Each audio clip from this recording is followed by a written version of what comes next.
Ladies and gentlemen, welcome to a very special edition of the NFT show, an interview with the one and only streetwear and sneaker and design legend, the one and only Jeff Staple. As usual, nothing in this video is financial advice. We are not financial advisors. The NFT space is incredibly risky, so always do your own research. If you enjoy the content, please like, subscribe, share the video with your friends. It really helps us out. But without any further ado, the man himself, Jeff Staple. How's it going, man? What up, guys? How you doing? Thanks for having me on. I'm super excited to do this. Our pleasure. We're excited too. Thank you for coming on. Obviously I already kind of referenced your fashion legend, streetwear legend to many people. Could you, if people are unfamiliar with you, could you share a little bit about, who you are and what your career has kind of looked like? Sure. Again, my name is Jeff Staple. I founded a brand in 1997 called Staple. It is a primarily streetwear-based brand, started in physical apparel. I was actually going to art school at Parsons School of Design at the time.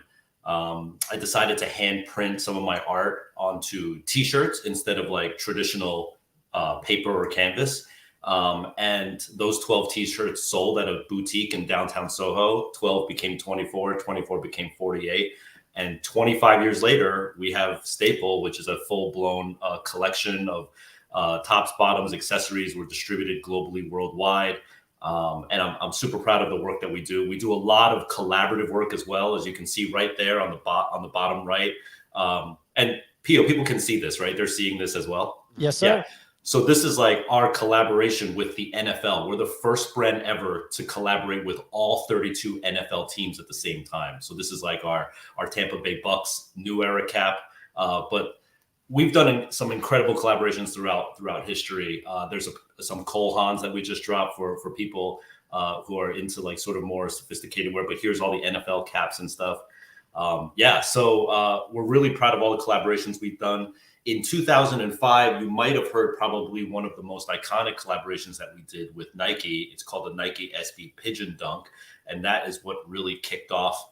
A lot of people would say that kicked off sneaker culture to the masses in general, So if anyone's got 50 racks that they want to burn through, this is a good way to make that. Oh, this is a good one. 38,000, not bad. You get a steal here. But this is bear the market Pigeon Dunk. Yeah, exactly. It's hitting everyone. What the hell? Have you ever worn these outside? Oh yeah, I wear these to like play ball and skate and everything. Yeah, exactly. I'm assuming you have a bunch of them. No, I only have one.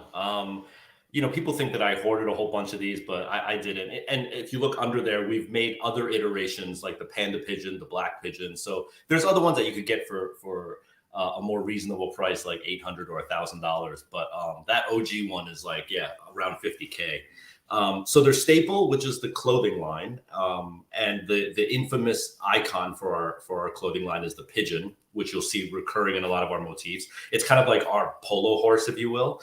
I love this, like in real time Vanna Whiting you're doing, man. It's awesome. You're really like skilled.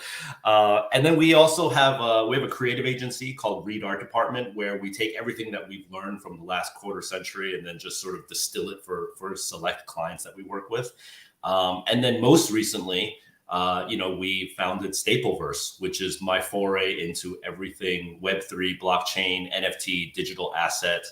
So I've kind of got these like three things that I'm sort of focused on, along with a bunch of other stuff, but mainly these things. Yeah, and I mean, you say a bunch of other stuff. I followed you on Instagram for a while. There is a bunch of other stuff. I can only imagine what the schedule for a day in the life of Jeff Staple looks like. Obviously, this is an NFT show. I want to get to Stapleverse and talk about that. But so I'm not that familiar with the streetwear world. I don't come from the streetwear world. Some of my friends like Franelations, one of the guys that works with us, Easy Eats Bodega, huge on the streetwear world. And Easy basically gave me the perspective on those sneakers, that $38,000 floor sneaker and the significance and everything like that, months ago when Stapleverse first dropped. My understanding is making it in the streetwear world is really hard. Am I out to lunch on that, or is it hard as hell to make it in the streetwear world? My understanding is all I got to do is start with one hoodie, and that I'm fast on my path to conquering the entire industry. Throw a seagull on it, and then there you go, you're in. Well, it's always easy to do something one time or two times. You know, it's like music. Like, how do I become a legendary musician? Like, yeah, you could maybe make one hit if you can, but then how do you sustain that year after year after year and for decades? And really, to me, the most fulfilling team is having a team. That's the most fulfilling thing. It's like, you know, you can as a one person make one shirt and sell 100 of those shirts, and congrats, you are dipping your pinky toe into streetwear. But, you know, I have a team of over 50 people. They're like, everyone's got 401k, profit sharing. Like, it's like a full on company, and to build that out of this culture is very unique and challenging, you know? Yeah. I'm curious on the company side, but more importantly, what would you say was probably like the biggest catalyst to bring, Staple, the brand, to or if there were, I'm sure there were multiple catalysts that occurred throughout the life of your business. What would you say like some of those biggest things were, and what was the earliest one that really helped you jump? I don't want to say jump the shark, but take things to the next level. Yeah, there were so many. I would actually identify it more as like sort of like consistent blips versus like these big hockey stick moments. These crypto style waves of adoption. Yeah, the roller coasters. And to be honest, I actually prefer it that way. You know, like you said, this happens in crypto, but this happens in street fashion as well, where like a kid will be making a t-shirt out of his mom's basement, and then all of a sudden, like, you know, Drake or Pharrell wears it, and then overnight the kid gets like $5 million in orders. The problem is, as you guys know, he or she doesn't have the infrastructure to handle that. So that can actually put him or her out of business, you know? And I'm glad that we've had this exponential growth. But early on, like in the very, very early days, like a couple of like really influential hip hop artists were wearing Staple organically. So this is like a shout out to Mos Def, Talib Kweli, and The Roots. These guys represented really early. Questlove represented, Black Thought represented. And if you know anything about hip hop culture, these are like the architect, like the foundation of like true hip hop. You know what I mean? So to have those guys rock it was really big. And then a couple of years later, I think getting cosigns from big retailers. So like early on, Urban Outfitters placed a significant order that helped to fund it. And then the other big thing was Japan. I think that was the first country outside of America that we actually sold in. So to be like in Tokyo on the other side of the world and the most influential city culturally in the world was also huge as well. And the Japanese guy who bought it in New York, brought it back to Japan to then import like thousands more. He bought that one shirt at a boutique in Soho. So like, it's all these little like breadcrumb moments that happen, you know? You can't draw it up better than all that. I want Nick to ask his question, but just to recap that. All right. So you got Mos Def, Black, you know, The Roots, like Black Thought and Questlove, Talib Kweli, like these are like hip hop, like rappers, so to speak. Right. So like icons, right? Like not mainstream BS, like real stuff. That story you told me about that you just mentioned about the t-shirt, was that then the basis for that episode of the show on HBO that was short-lived? I think it's How to Make It in America. Is it? How to Make It in America. So I never watched that show before. Okay. Right. But when that show came out, my phone blew up because people were like, yo, Jeff, they're reenacting your whole life story, you know? Yeah. So a bunch of people told me that. And actually Kid Cudi also, you know, he was on that show. He represented very early on as well. And in fact, we just did a collaboration last month. He has a new show on Netflix called Intergalactic. Yep. And Netflix asked Staple to create the Intergalactic physical collection. So, Kid Cudi rocked the whole thing. It was pretty dope. So shout out to all those people as well. But yes, that story of like, you know, that going back to that time where I printed those 12 shirts at art school, the art teacher actually told me, you're not allowed to print on shirts in this class. He said, you can only print on paper in this class. You can't bring in a shirt and print it. And in my head, I'm like, well, why the fuck not? Like, what difference does it make to you, right? And so when he told me no, me and a homie decided, you know what? Let's leave the window of the Silkscreen lab unlocked and just climb into the window at night after school's closed, and let's just use their facilities to print shirts all night long. And we did that for months. Like, we basically created a mini sweatshop at my art school all night long of just like printing shirts. That's pretty gangster. I like that. Super gangster. You had to commit B&E to just do the thing you were going to school for. Gotta love the education system. Exactly. That's how you learn. School of hard knocks, you know? How did people end up discovering this? Because you mentioned the various artists who ended up getting it, Roots, Talib Kweli. Did they like walk into a store? Was this on, okay, so you had a storefront. Well, no, I didn't have a storefront. The first two stores that carried Staple were really influential. One was a store called 555 Soul, which is no longer around. But for those who know early streetwear days, that was a legendary store. The second store is still in business. It's called Union. Union only has a store in LA now, and Union does like the most amazing Nike, Jordan collaborations and stuff. But their store used to be in Soho, New York. So those two were my favorite stores. When I printed my first shirts, actually, to be honest, I wasn't even trying to sell to them. I just wore my shirt that I printed into the store. And the manager was like, yo, where'd you get that shirt? And I was like, oh, I made it. And he's like, make 12 more, we'll put them in the shop. And business was started. You know, that's how it began. And then because those stores were so cool people shopped in that store, like Mos Def and Talib Kweli. And then that's how it happened, all organically. Yeah.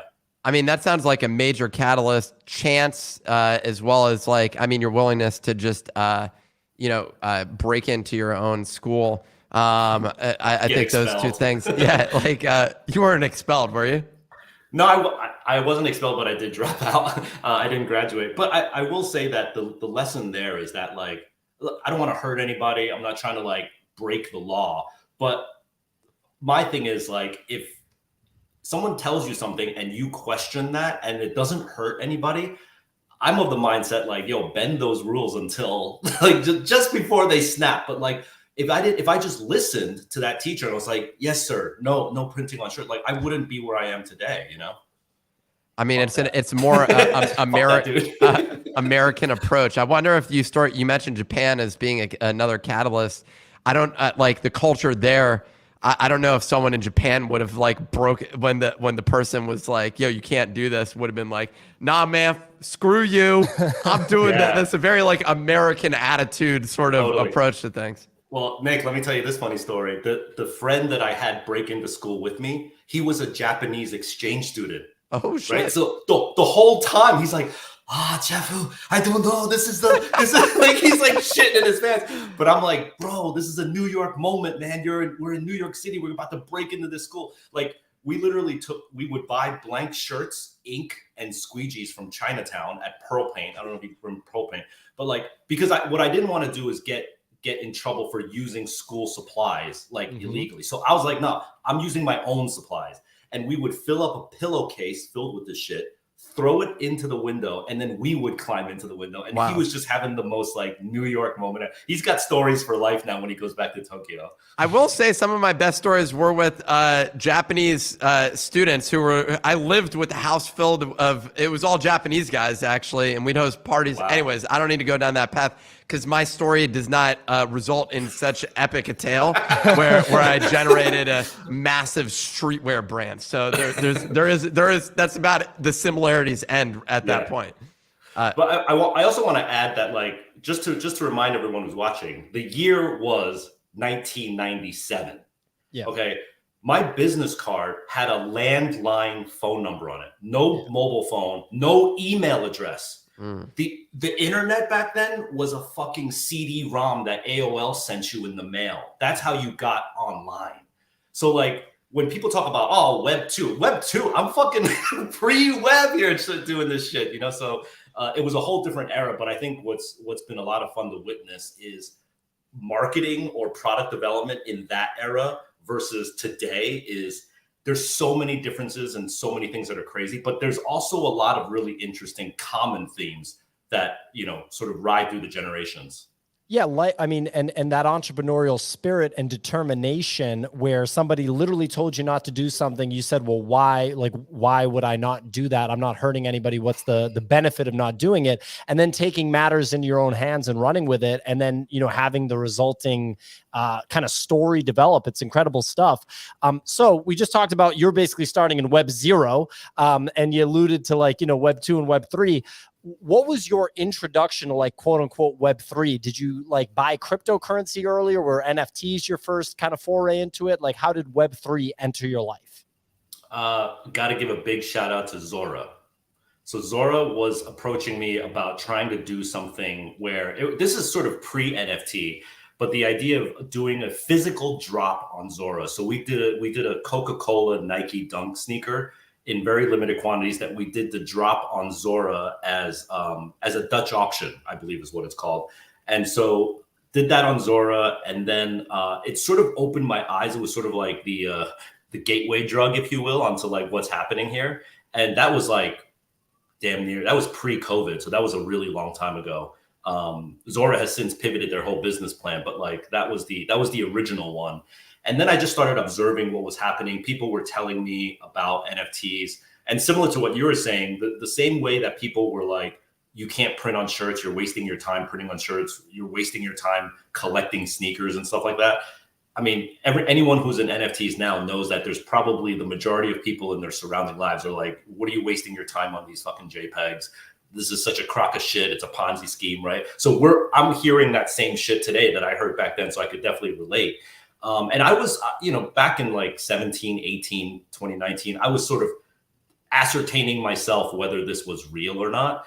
And then let's see what happened next. After that, then, I mean, I know this sounds really sort of almost like a flex, but it's not a flex. But then Artifact called and I started talking to Artifact. And Artifact, you have to remember, Artifact in 2019, 2020 wasn't Artifact today, right? This is 3 cool guys that we just bonded over IG DMs and we just started talking.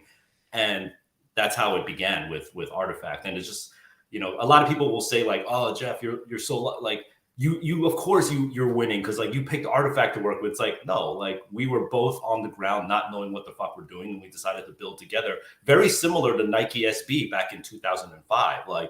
Nike SB back then wasn't that was actually Nike's second attempt at skateboarding. They failed miserably at their first attempt at skateboarding. And so I think it's just really about trusting my gut. I like these guys. I like what they were saying. I like what they were doing. And so we decided, and obviously they liked what I was doing enough to do a collaboration. So this was the beginning of a big one. And it ended up becoming, I would dare say, historic. Yeah. Go ahead, Nick. It sounds like, well, one thing that stands out to me here is at that point when Artifact reached out, I get the vibe. Well, to be fair, the founders of Artifact, and primarily, I'm blanking on which one had designed the shoes for gamers, basically, is what they... Clank. Clank Effects. Yeah. Yep. So he had designed that for, gamers, whatever it was. Gamer skins, yeah. So at that point, were you already paying attention at that point to what was going on there? Okay, no. So... The reason I bring this up is it seems interesting to me primarily because at this point, you have a reputation, you've built this brand, you have this business, you're giving access to essentially up and comers in that case. And to me, that's a really fascinating thing because someone who's built a brand, I wouldn't at this point in time, but I wouldn't reach out to Kanye, but you can imagine that a collaboration with Kanye pre him being an anti-Semite, that would have been, something that a lot of people would aspire to, but to get on his radar is basically impossible. Now, obviously, Kanye West is a multi-billion-dollar, he has generated a bunch of value in the fashion industry as well, but to give that access, is that kind of something that you value and that you've done, on a regular basis? Was there a similar break that some major brand, you mentioned Urban Outfitters is one, but was there kind of a moment like that you experienced as well as you were going through those stepwise, leveling up basically? Yeah, I mean, that's a incredible observation you just made, because that is a trait of mine that I think is pretty unique to me. I think a lot of people hold their brands very sacredly, as they should, but for whatever reason, I have a bit of a gambler's bug in my head. I play a lot of poker. I've been to the World Series of Poker a couple times, and so I have this mentality where, like, you know what? So here's the poker analogy, right? There's odds in poker, mathematical odds. Like, you could look at cards and you could be like, I have a 72.8% chance of winning this hand, right? But then there's that gut feeling where I'm like, this motherfucker here, I don't trust his ass, all in, right? And that defies the odds. So when I meet with people like Artifact, and even though they're statistically like, what are you doing, Jeff? You're about to jeopardize your brand into this whole landscape that could be a complete sham and bullshit with these young kids who haven't really proven themselves yet. How are you going to do this? Yo, because it feels right. That's it. That's all I can tell you is it feels right, you know? And I would say on the flip side of that, like right after Artifact, we did a VeeFriends Gary Vee collaboration, right? So Gary Vee did, I'll tell you how this story happened. Gary Vee posted on his Instagram, Persuasive Pigeon, which is one of his VeeFriends.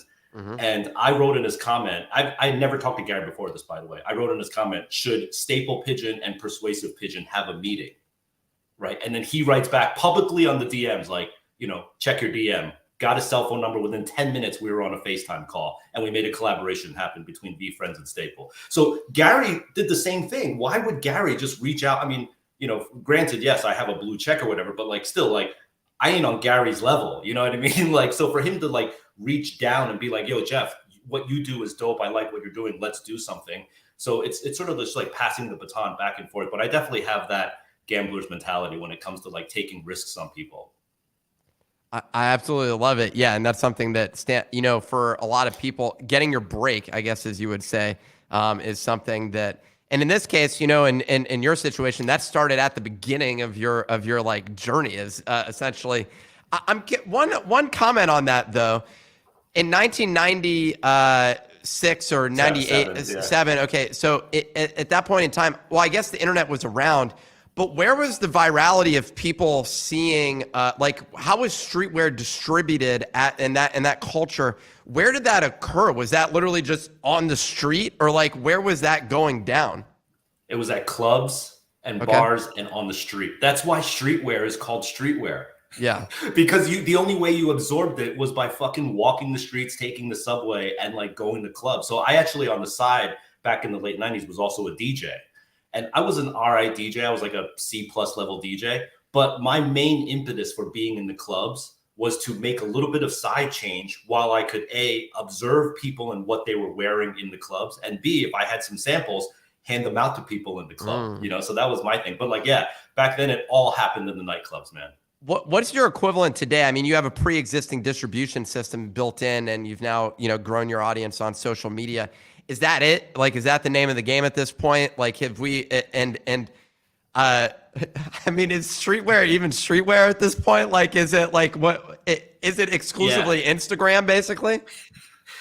So the new nightclub is definitely Instagram. It's all happening there. It's TikTok and Instagram, social media. But I will say that because of the oversaturation of digital media like that, when you do throw something in real life and you have people gather up like NFT NYC, the impact of that now is 10x more. And I'll give you the music example of that. Music example now is like, you know, everyone's got an infinite number of songs on their phone, right? But if you give somebody, particularly somebody who's only absorbed music through MP3s, if you give them a Techniques turntable and 10 pieces of vinyl, watch their minds explode. Like, wait, I'm putting a needle on a piece of wax and music that sounds richer than ever comes out of this. Like, or if you give a person who's only driven Teslas, like a manual transmission BMW, they're just like, what? I have to like put the car into gear myself. Like, but it's mind blowing when you see that happen, because it's like, wow, the tactility of that is so dope. And I think in real life is the same now. Like, when we do in real life, we're doing a Stapleverse in real life meetup in 2 days in LA.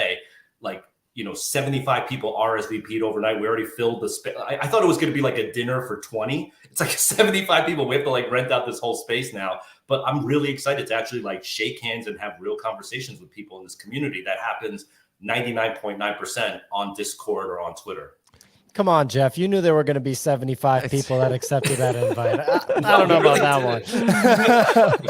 one. And, you know, one other thing I want to bring up is like, this is back on the entrepreneurial side, something that you just kind of offhandedly mentioned, that whole DJing to put yourself in the environment so you could observe what people were wearing so that you could wear the clothes and maybe make sales there. It reminds me of actually DJ Premier, a hip hop producer, but he also literally DJ'd. So he'd go to clubs and he would DJ, and he said that he always DJ'd and still does because he liked to pay attention to people's reaction to not only songs but just specific sounds, and then he would download, you know, absorb all that information that he would observe from DJing and apply it to his production. So I feel like you were doing the same thing but doing it with the visuals on the clothes. Yeah, you nailed it, bro. And also the other takeaway on that is, you know, because of the financial situation that I was in, I could not afford to hang out in a club and buy drinks all night long until 4 a.m. If I was going to hang out there, I had to make money. Yeah. So my advice to anybody listening is like, if you want to get into a culture and learn something about that culture, there's two ways you could do it.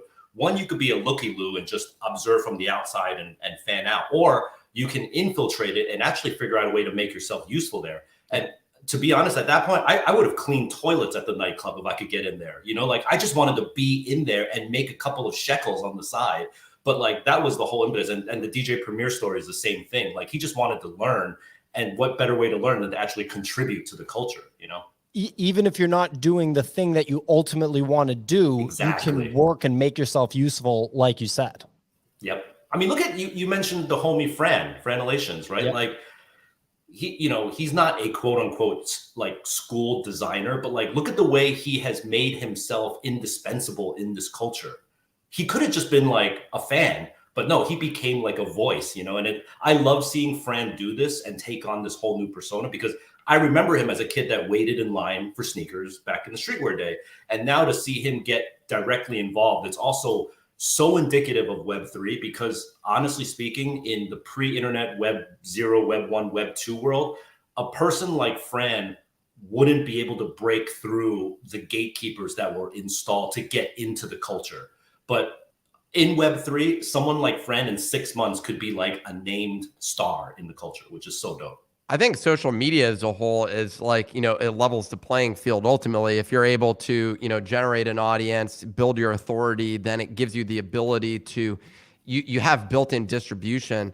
The thing I wonder about, is there a subculture that you're paying attention to right now? Maybe not, but I'm wondering that like is Web3 that right now? Yes. I don't know. You think it is? Yes, absolutely. That's why I'm so into it, because I feel the same energy with Web3 that I felt with streetwear and kids hand printing t-shirts back in the day. And this winter that we're in right now. So don't forget, I started Staple in 97. If you remember the housing, like the real winter, the global winter that happened, right, in like 2006, 2008. So this winter that we're feeling, I've felt this in other industries for the last 25 years. This is nothing new to me. And it honestly doesn't, it's like a gnat for me. It doesn't scare me in the slightest bit. I mean, it's definitely interesting. Yeah. I mean, we're building, we're interested in this space. We believe in it long-term. It's difficult to say, you know, where it's going to be. We're more documenting it than anything else, but Web3 still does feels like, and is basically piggybacking on social media to a certain degree. Like it's this integration between these two things of both blockchain and, you know, like having this digital asset. But if social media didn't exist, I don't know if people would have any like interest in it whatsoever. And ultimately, the Pio was saying earlier on our show, essentially the PFP is the only utility at this point in time. But there will be more. There will be more. Yeah. I agree with you that they're intrinsically tied, but I don't think they're reliant. I mean, you could argue it's when I started Staple back in the day, marketing was print advertising. I was trying to get ads in Vice magazine and The Source, right?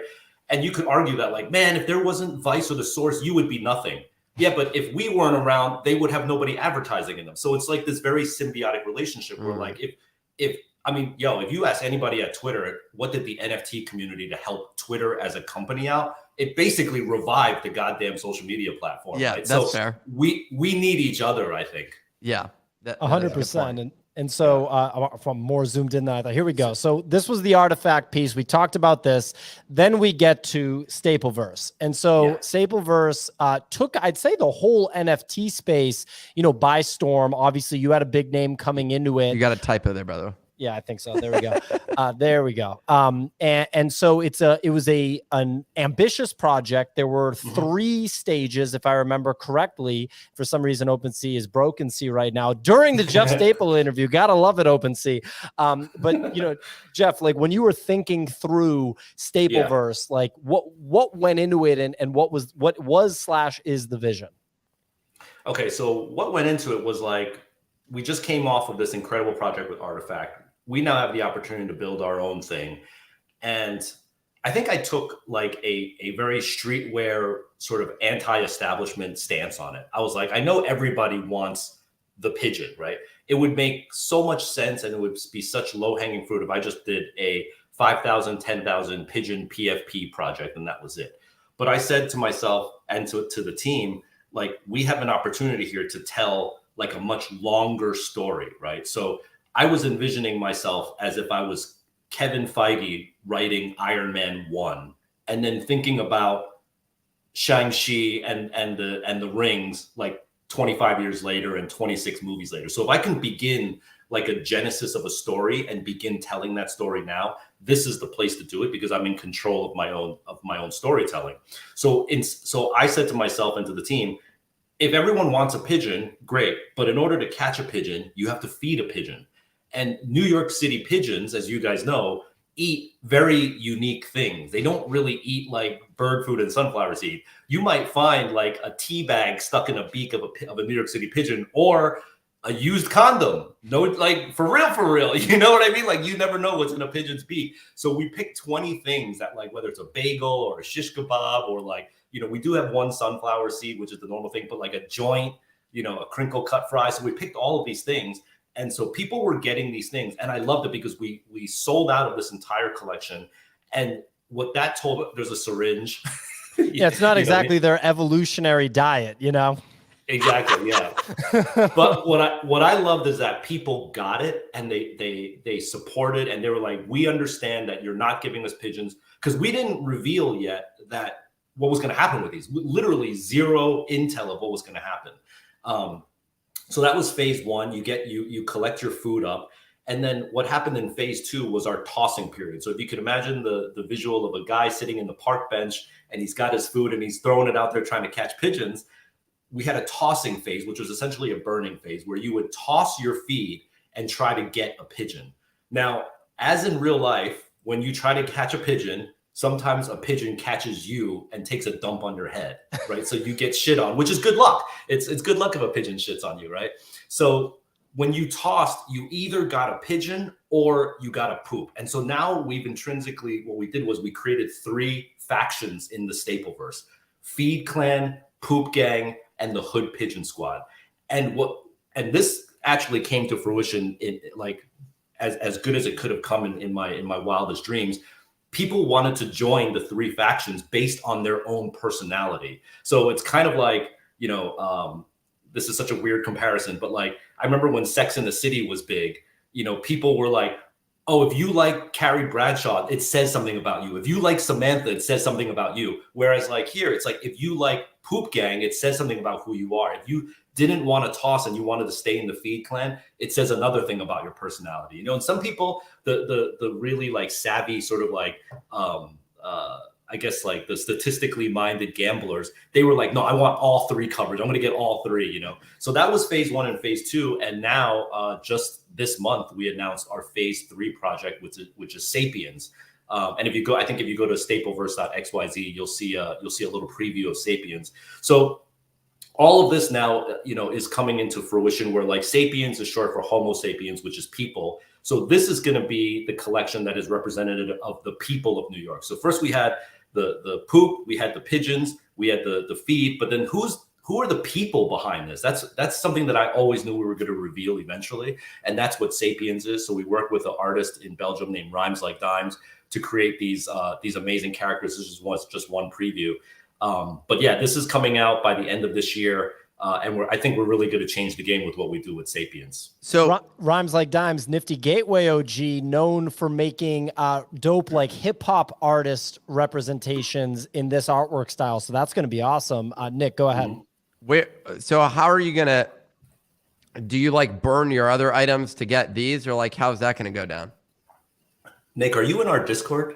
Because you're asking the same question everyone asks on our Discord. Okay. Well, I mean, we're going through the same process with our own PFP. We got a better artist, but no, I'm just kidding. We have better art, but it's about the same thing. It's pretty much the same thing. Yeah, it's a little bit better, but you know. We will announce that very soon. We're going to announce that within the next 30 days of how to get it.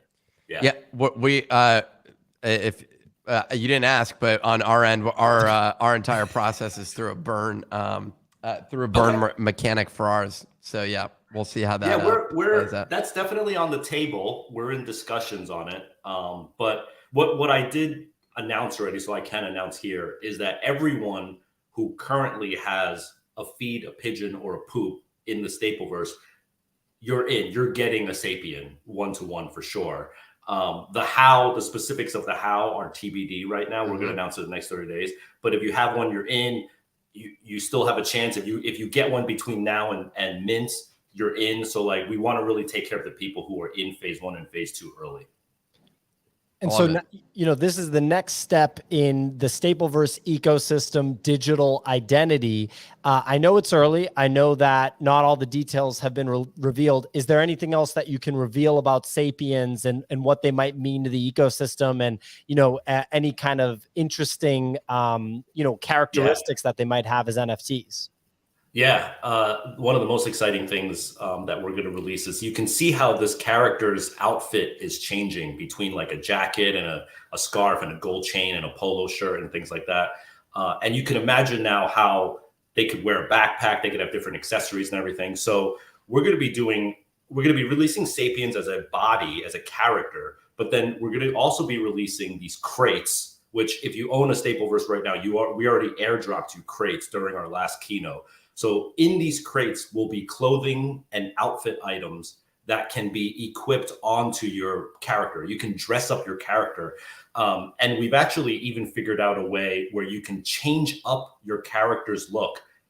You could do it multiple times a day if you want, and it's gas-free. It's totally gas-free, and it's near instant change on OpenSea. So you're on the back end, you change your outfit, and then near instantaneous on OpenSea, it's going to change the outfit as well, and it's gas-free. So we're really excited about that, because then what happens is, if you look at the history of the last 25 years that I've been around in the game and all the collaborations that we've done, my Rolodex is fucking fat. I got a deep ass Rolodex, right? So now once we've created this ability, imagine who and what I can call upon to then come into the Sapiens world to outfit your character with these partners and friends that I have.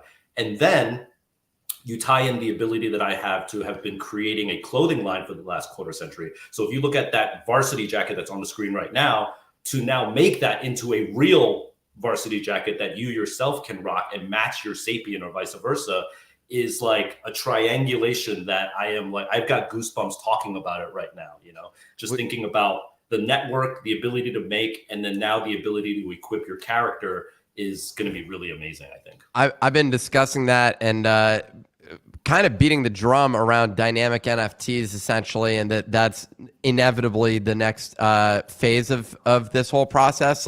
Because even in the case of Bored Apes, I actually think that we get to a point where people, as an owner of a Bored Ape, I'm gonna be sitting there being like, man, I want to switch up what that character is wearing. And what's crazy is I own it, and I can't do that actually. Whereas if you own the equivalent that was being made was if I buy a house, I can knock down the wall if I want. If I buy a painting, I can punch a hole through the painting. It's not the best move, but like it is an option that I can do should I want to. And that's something that right now it's sort of crazy that I own this thing, but I can't do anything other than just say I own it. Look, there's proof that I have it, but I can't literally do anything with it, and I'll never accept delivery of it at any given point. Like it's just there. Exactly. And also you think about expression, right? So every day we wake up and Nick, you decided today you were black hoodie, Pio, you're gray hoodie, and I decided I'm white hoodie, right? We made this decision this morning. Diversity. But man, talk about hoodies. All we have is hoodies. That's like the trend right now, right?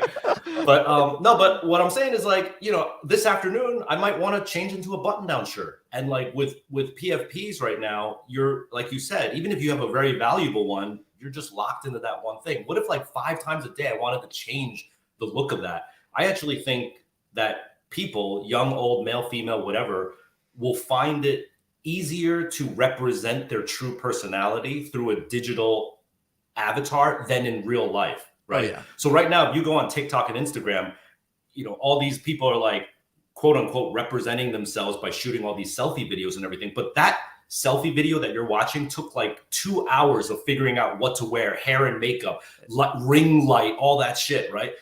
I think in the future, it's going to be, no, I want 8 arms today and horns coming out of my head. Done. You know, I think that's going to be the future. I think the changing of it, you're spot on. Also, there's a very good chance the rate at which AI stuff is like evolving right now, translations, everything else that's associated with it. I saw Mark Zuckerberg doing an interview with another guy the other day in a like it wasn't Mandarin. It was like a small localized like dialect of Chinese, right, basically. And the system was like perfectly translating the entire conversation.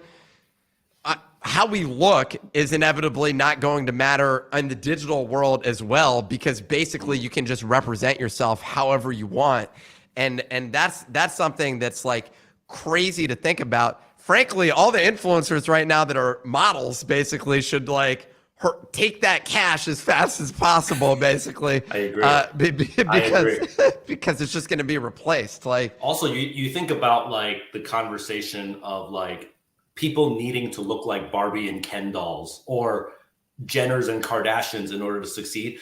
There's people that don't identify as either a hot woman or a hot man. They identify as like an octopus, or an alien, right? Like, so it's genderless. It's fucking like not even the right species. We're talking you could be anything, you know. And I think that just adapts to us much better than like you got to be like have like breasts this big, a 6-pack this big, hair that looks like this. Like it's so just prescribed right now. It's kind of boring to me. Yeah. I mean, you're spot on. We have seen pushback against that in the fashion industry now. It's sort of like even like some of the, I feel like even like the women's clothing brands of like loose fitting, completely baggy. And it's also carried over to the men's side as well, where it's just like, you can't see the shape of the person's body to a certain degree. But yeah, it'll be, regardless, it's going to be really exciting to see how this all plays out. And I think what you're mentioning makes me even more excited about the potential within the NFT space as we become more digitally represented. The last example of this, which whether or not it's relevant, there was a Shark Tank episode I saw the other day where it was basically a guy came on, he didn't get any money, but he basically pitched this startup where it was like literally him pre-recorded to sit in a meeting and not even be there.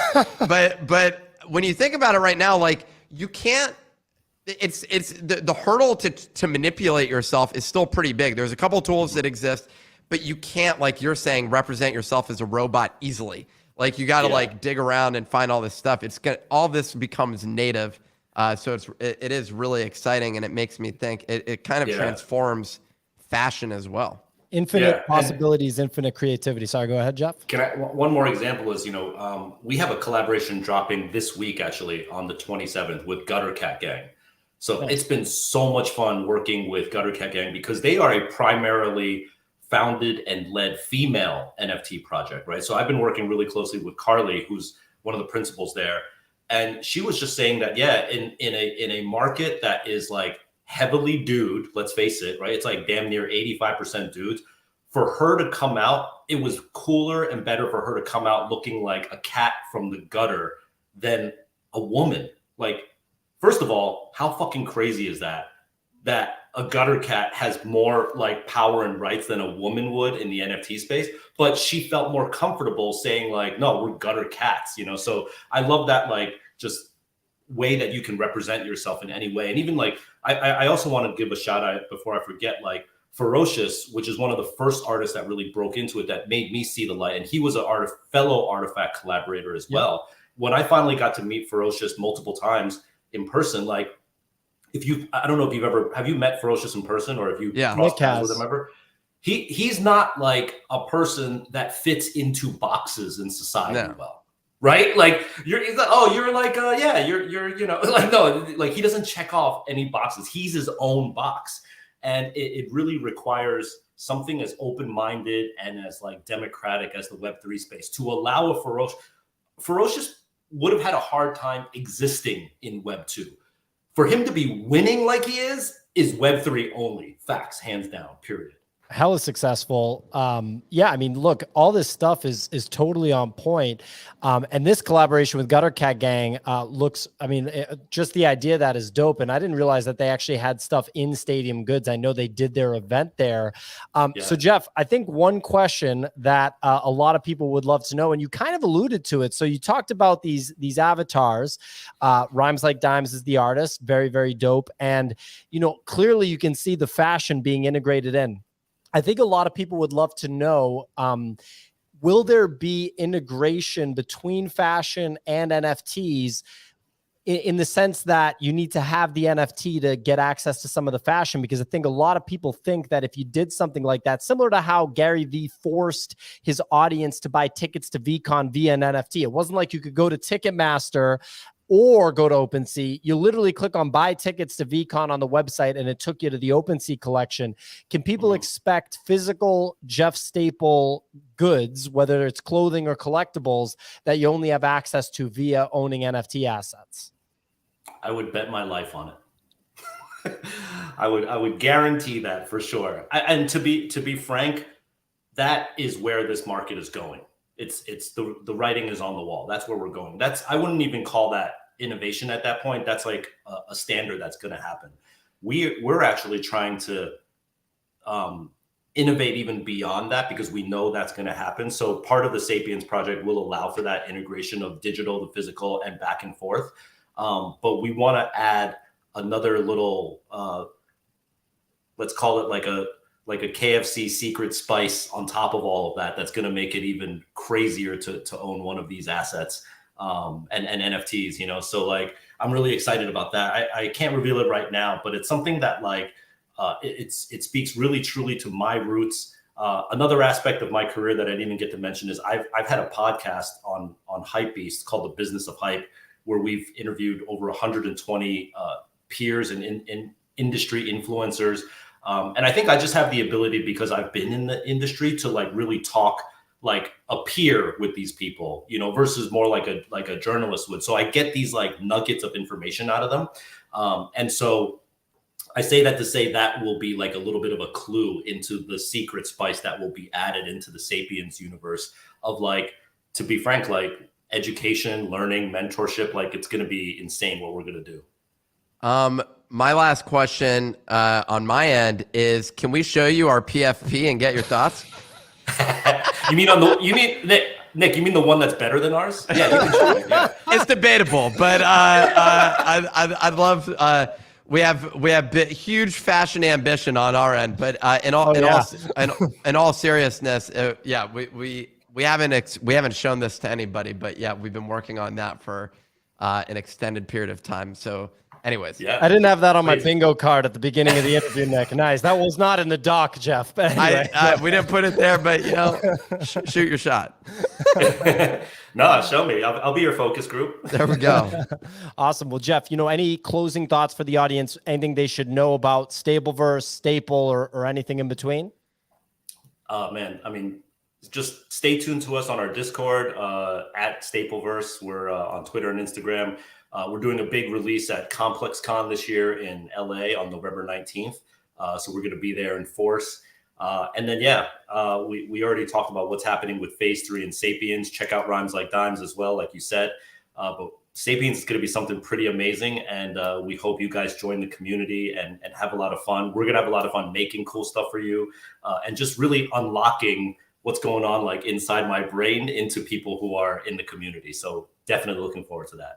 So awesome. Well, thank you so much for joining, Jeff. Ladies and gentlemen. Thank you too, guys. Absolutely. Anytime. Legendary streetwear design fashion icon, Jeff Staple. Thanks so much for watching. Make sure you follow Jeff on Twitter. See you guys next time. Thank you again, Jeff. See ya. Thanks.